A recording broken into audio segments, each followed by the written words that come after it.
In today's video, you will learn the 7 steps to shooting luxury real estate here at this $38 million property. Let's get started.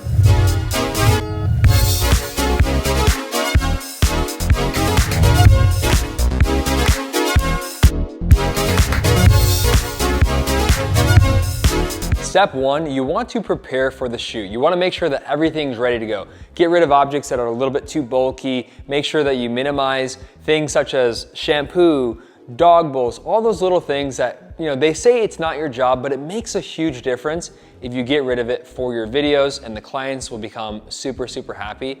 And then you also want to make sure that you prepare your equipment. So let's go ahead and head over to where we do that. So now that the house is ready, you want to make sure your equipment is ready. The big thing you want to check out for is your sensor dirty?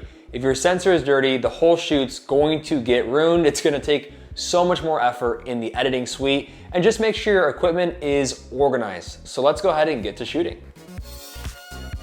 Okay, so hopping into the menu here, we'll start off at this red tab here, and we'll go over to image quality, file format, and we're at the very top here, XAVC HS 4K. And our movie settings, our frame rate is at 60p, and our record setting is at 200, 422, 10-bit. Just trying to get the best overall quality, best colors out of the camera that we possibly can.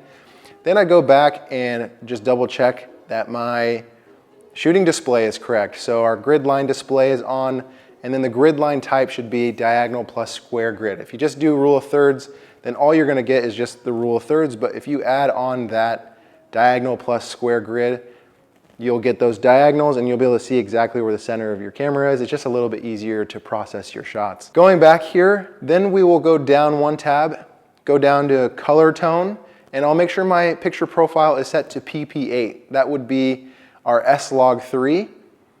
S-Log3, right now my black level is set to -5. I'm pretty sure that these are all the settings that come at PP8. You can make adjustments if you like, but this is what we have it at. Jumping back to the main screen, we'll just click FN and triple check that our white balance is on auto. 90% of the time, that's what we're shooting at. And then lastly, we want to check that these settings down here are where they need to be.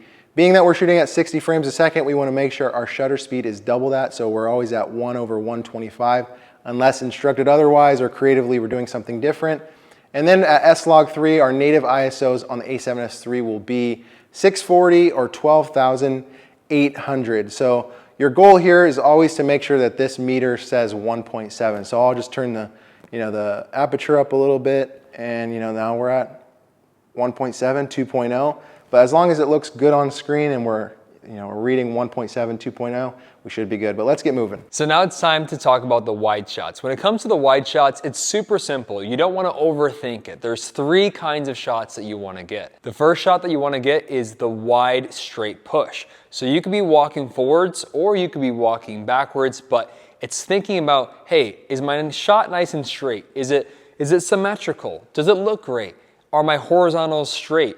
What do I mean by horizontals? A lot of times you'll see newer videographers, they're just unaware of what their gimbal, how to work it. So sometimes, they'll have their camera slightly up just like that. You see how it's just like slightly up? All you have to do is double press right here, perfectly straight, and then those lines will be perfect. I like to use the level on the back of my camera to make sure that everything's straight, plus the rule of thirds plus grid lines that you saw a little bit earlier. The second shot that you want to get is the orbiting shot. So the reason the orbiting shot's great is because it gives your video a little bit more flexibility. If everything's straight and everything's back and forth in the same direction, the video will feel a little bit stiff. The orbiting shot is where you're curving through the room. It makes a really big difference to have that orbiting shot. And the last shot that you want to get is the high to low shot. The high to low shot adds a whole lot more euphoria to your video. Pro tip, I want you to think about what is the time of day that you're shooting, because if you see this room right now, the room looks amazing. The room is very beautiful. However, if you wait till the evening, the sun's gonna come through those windows, and just being able to anticipate where the light's at will make a big difference. So check out the room now and check out the room when the sun's pouring in. So step number 3 is you want to master the lighting. And the best way to master the lighting is to know where the light is going to be in relation to the house. So it's all about where is the sun during the day. The difference is absolutely astounding. So when you're shooting a luxury listing, you always want to make sure to master the lighting. Okay, so now that you have your wide shots, the next thing you need to prioritize is your detail shots. Now what constitutes a detail shot is going to be what focal length of lens you're using. So for your wide shots, your establishing shots, you're either using a 10, 12 millimeter lens. Here we're using a 50 millimeter lens. This is a Sony 50 millimeter f1.2G master lens. It's what's on my camera 90% of the time when I'm shooting detail shots. Otherwise, if it's more of a textured shot, something that you really want to get the feeling of a little bit more, it's going to be the 85 millimeter lens. Now the reason you're going to want detail shots is A, it's going to break up the pacing of your video and make it flow a lot better, and B, it's going to show off the best aspects of each area, making the video look even more amazing. So there are three key movements that I always think about when I do every single detail shot. And the first one is going to be your orbit. That's where you keep your subject in the center while the background moves, and it just gives a more graceful, beautiful shot. The second shot is a pan tilt follow shot. And just like the FPV, it adds a lot more euphoria to your videos, and it's actually a lot easier to get than you think. The third shot is going to be your slider shot, which just gives it a classic, timeless look, making sure your horizontals and your verticals are perfectly straight. It's just very nice to look at. So when it comes time to getting the drone shots, I want you to think about your drone as a camera in the air. So you're gonna do the same thing. You're gonna get the straight push in, push out, the orbiting shot, and then you're always gonna wanna remember to get the detail shots. So if you have the opportunity to get a pro drone, you can use the 3X mode, which is essentially gonna be the same thing as using a 50 millimeter or 85 millimeter lens, like you just saw with Edgar. So that's gonna make a huge difference, making sure you get those matching movements, because you could do a matching straight in push from a drone, right to straight in push with your camera. So you can mesh those together, but the next thing you wanna think about is, how do you make these smooth? The best way to get smooth drone shots is to have the confidence to be able to do it manually. However, I wanna show you something really quick on my screen that'll make a big difference. So one of the biggest features that you can do to change your game is to learn how to use the tracking feature. So here's how you do it. You're just going to put a box around your subject. So in this case, it's gonna be the house. So you put the box around the subject, and then what you wanna do is you wanna go to the left and you wanna go to the right and wait till it leaves a coordinate point. So you see how there's that point right here? This point is what makes all the difference. If you just start swinging into your shot, as you're flying, it's gonna jerk, right? So you wanna make sure you have it locked. And then what you'll do is, let's say, I like to fly in sport mode. I click record, and then you'll be able to sway around the house and use the joysticks, but the house will stay perfectly centered. Right here, and let's go ahead and go to the backyard if I wanted to go to the backyard. You see, and this is what it takes to get those shots where everything stays centered the whole time.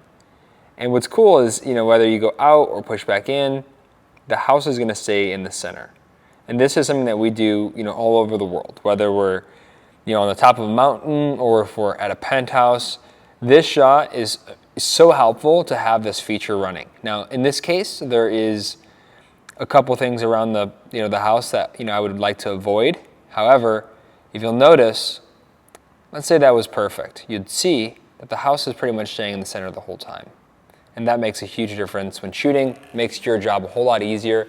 And if you're watching these videos on Facebook or on YouTube, you're like, how are they keeping the house so centered?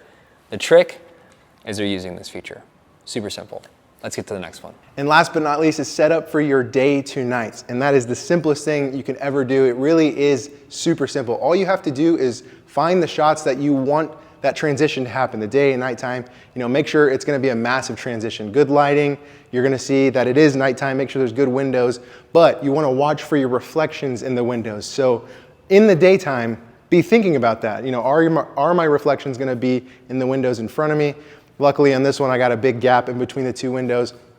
And then it's just as simple as remembering where you start, remembering the height of your camera, remember the speed of your walk, and then remembering where your diagonals are pointed the entirety of your shot.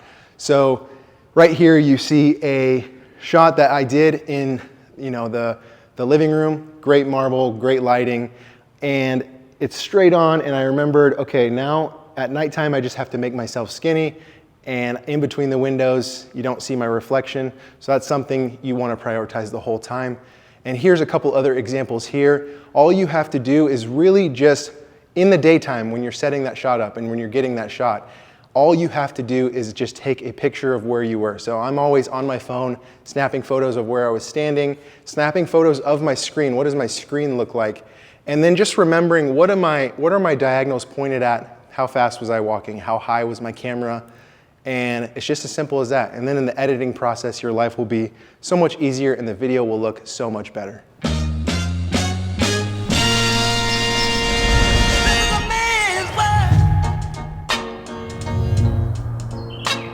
This is a man's world, but it would be nothing, nothing without a woman or a girl.